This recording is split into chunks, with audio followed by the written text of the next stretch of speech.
Welcome to SJ academy.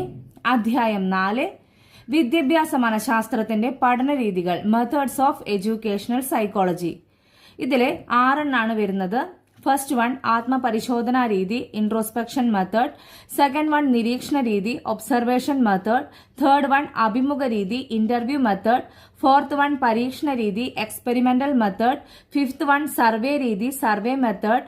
Sixth one ചികിത്സാ രീതി, clinical method. അപ്പൊ ഇത്രയാണ് ഉള്ളത്. ഇനി നമുക്ക് ഓരോന്നും വിശദമായി പഠിക്കാം. ഫസ്റ്റ് വൺ ആത്മപരിശോധനാ രീതി, ഇൻട്രോസ്പെക്ഷൻ മെത്തേഡ്. ഇൻട്രോ, സ്പെസർ അല്ലെങ്കിൽ ആസ്പെക്ഷൻ അല്ലെങ്കിൽ സ്പെക്ഷൻ എന്നീ 2 ലാറ്റിൻ വാക്കുകളിൽ നിന്നാണ് ഇൻട്രോസ്പെക്ഷൻ എന്ന പദം ഉണ്ടായിട്ടുള്ളത്. ചില ബുക്കുകളിലെ ഇൻട്രോ സ്പെസർ ആണ്, ചില ബുക്കുകളിലെ ഇൻട്രോ ആസ്പെക്ഷൻ ആണ്, ചില ബുക്കുകളിലെ ഇൻട്രോ സ്പെക്ഷൻ ആണ്. അപ്പൊ നമുക്ക് എല്ലാ വേർഡ്സും പഠിക്കാം. ഇൻട്രോ, സ്പെസർ അല്ലെങ്കിൽ ആസ്പെക്ഷൻ അല്ലെങ്കിൽ സ്പെക്ഷൻ എന്നീ 2 ലാറ്റിൻ വാക്കുകളിൽ നിന്നാണ് ഇൻട്രോസ്പെക്ഷൻ എന്ന പദം ഉണ്ടായിട്ടുള്ളത്.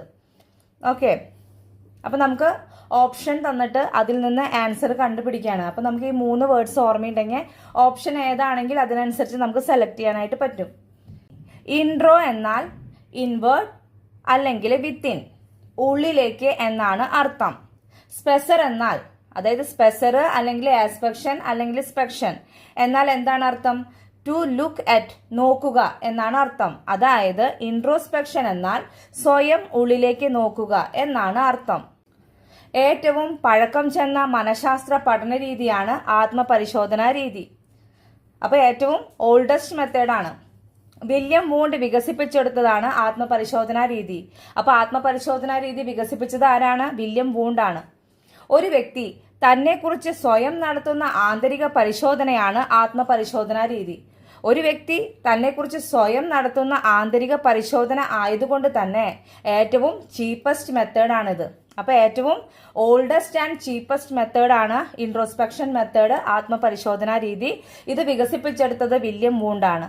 ഓക്കെ, സെക്കൻഡ് വൺ നിരീക്ഷണ രീതി, ഒബ്സർവേഷൻ മെത്തേഡ്. നിരീക്ഷണം എന്ന പദത്തിന്റെ അർത്ഥം വെളിയിലേക്ക് നോക്കുക എന്നാണ്. മറ്റുള്ളവരുടെ വ്യവഹാരങ്ങളെ നിരീക്ഷിച്ച് പഠനവിധേയമാക്കുന്ന രീതിയാണ് നിരീക്ഷണ രീതി. വ്യവഹാരത്തിൽ ഏർപ്പെട്ടിരിക്കുന്ന വ്യക്തി അറിയാതെ നിരീക്ഷിക്കുന്ന രീതിയാണ് പരോക്ഷ നിരീക്ഷണം, അതായത് ഇൻഡയറക്റ്റ് ഒബ്സർവേഷൻ. നിരീക്ഷകൻ കൂടി നിരീക്ഷണ വിധേയമാകുന്നവർക്കൊപ്പം നിന്ന് നിരീക്ഷിക്കുന്ന പഠനരീതിയാണ് ഭാഗഭാഗിത്വ നിരീക്ഷണ രീതി, അതായത് പാർട്ടിസിപ്പന്റ് ഒബ്സർവേഷൻ. തേർഡ് വൺ അഭിമുഖ രീതി, ഇന്റർവ്യൂ മെത്തേഡ്. ഏതെങ്കിലും ഒരു ലക്ഷ്യത്തെ മുൻനിർത്തി 2 അതിലധികമോ വ്യക്തികൾ മുഖാമുഖമായോ അല്ലാതെയോ നടത്തുന്ന സംഭാഷണമാണ് അഭിമുഖം. അഭിമുഖം പൊതുവെ 2 തരമുണ്ട്. ഫസ്റ്റ് വൺ സുഘടിതം, അതായത് സ്ട്രക്ചേർഡ് ഇന്റർവ്യൂ. അതിലെന്താണ്? ചോദ്യങ്ങൾ നേരത്തെ തയ്യാറാക്കുന്നു, അതായത് അതിനൊരു സ്ട്രക്ചർ ഉണ്ട്. ഓക്കെ. സെക്കൻഡ് വൺ എന്താണ്? സുഘടിതമല്ലാത്തത്, അതായത് അൺസ്ട്രക്ചേർഡ്. ചോദ്യങ്ങൾ നേരത്തെ തയ്യാറാക്കുന്നില്ല, സന്ദർഭാനുസരണം ചോദ്യം ചോദിക്കുന്നു. ഓക്കെ, ഇതാണ് അൺസ്ട്രക്ചേർഡ് ഇന്റർവ്യൂ, സുഘടിതമല്ലാത്തത്. ഫോർത്ത് വൺ പരീക്ഷണ രീതി, എക്സ്പെരിമെന്റൽ മെത്തേഡ്.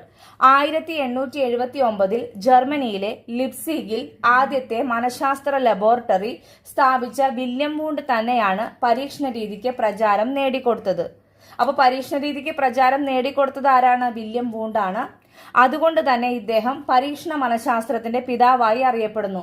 ഈ ഒരു പോയിന്റ് നമ്മൾ മുന്നേ പഠിച്ചതാണ്. അപ്പൊ പരീക്ഷണ മനഃശാസ്ത്രത്തിന്റെ പിതാവ് ആരാണ്? വില്യം വൂണ്ട് ആണ്. ആദ്യത്തെ മനഃശാസ്ത്ര പരീക്ഷണശാല എവിടെയാണ് വന്നത്? ജർമ്മനിയിലെ ലിപ്സിഗിലാണ് 1879. മനഃശാസ്ത്ര പഠനത്തിൽ വെച്ച് ഏറ്റവും ശാസ്ത്രീയവും വസ്തുനിഷ്ഠവുമായ പഠന രീതിയാണ് പരീക്ഷണ രീതി. അപ്പൊ ഏറ്റവും ശാസ്ത്രീയവും വസ്തുനിഷ്ഠവുമായ പഠനരീതി ഏത് എന്ന് ക്വസ്റ്റ്യൻ വരാറുണ്ട്. ആൻസർ എന്താണ്? പരീക്ഷണ രീതിയാണ്. കോസ്റ്റ്ലി മെത്തേഡാണ്. ഫിഫ്ത് വൺ സർവേ രീതി, സർവേ മെത്തേഡ്. സർവേ രീതിയിൽ പഠനവിധേയമാക്കുന്ന ഘടകങ്ങൾ ചോദ്യാവലിയുടെ രൂപത്തിലായിരിക്കും നൽകുന്നത്. സർവേകളിലൂടെ ലഭിക്കുന്ന പ്രതികരണങ്ങൾ ദത്തങ്ങൾ, അതായത് ഡാറ്റ എന്നറിയപ്പെടുന്നു. ഈ ദത്തങ്ങളെ ഉചിതമായ സ്റ്റാറ്റിക്കൽ സങ്കേതങ്ങൾ ഉപയോഗിച്ച് അപഗ്രഥിക്കുകയും വ്യാഖ്യാനിക്കുകയും ചെയ്യുന്നു. ആസൂത്രണം, സാമ്പിൾ തെരഞ്ഞെടുക്കൽ, വിവരശേഖരണം, വിവര വിശകലനം, നിഗമനങ്ങളിലെത്തൽ എന്നിവ സർവേ രീതിയുടെ വിവിധ ഘട്ടങ്ങളാണ്. 6th വൺ ചികിത്സാ രീതി, ക്ലിനിക്കൽ മെത്തേഡ് അല്ലെങ്കിൽ കേസ് സ്റ്റഡി, കേസ് ഹിസ്റ്ററി, ഏക വ്യക്തി പഠനം. ഇത്രയും പേരുകളുണ്ട് ചികിത്സാ രീതിക്ക്. ചികിത്സാ രീതി ആദ്യമായി അവതരിപ്പിച്ചത് ലൈറ്റ്നർ വിറ്റ്മർ ആണ്. മറ്റുള്ളവരിൽ നിന്നും വ്യത്യസ്തത പുലർത്തുന്ന വ്യക്തികളുടെ വ്യവഹാര സംബന്ധമായ പ്രശ്നങ്ങൾ പഠിക്കുന്നതിനും പരിഹരിക്കുന്നതിനും ഉപയോഗിക്കുന്ന പഠന രീതിയാണ് ചികിത്സാ രീതി. അത്തരം ഒരു വ്യക്തിയെ കേസ് എന്നാണ് പറയുക. ഒരു കേസിനെ ആഴത്തിൽ പഠിക്കുന്നതിനാൽ ഇതിനെ ചികിത്സാ പഠനം, ക്ലിനിക്കൽ സ്റ്റഡി അല്ലെങ്കിൽ കേസ് സ്റ്റഡി എന്നും പറയുന്നു. അപ്പോൾ ഒരു വ്യക്തിയെക്കുറിച്ചുള്ള ആഴത്തിലുള്ള പഠനമാണ് എന്ത്? കേസ് സ്റ്റഡി അല്ലെങ്കിൽ ക്ലിനിക്കൽ സ്റ്റഡി. ചികിത്സാ രീതി ആദ്യമായി അവതരിപ്പിച്ചത് ആരാണ്? ലൈറ്റ്നർ വിറ്റ്മർ ആണ്. അതൊന്ന് ഓർത്തു വെക്കുക. Thank you.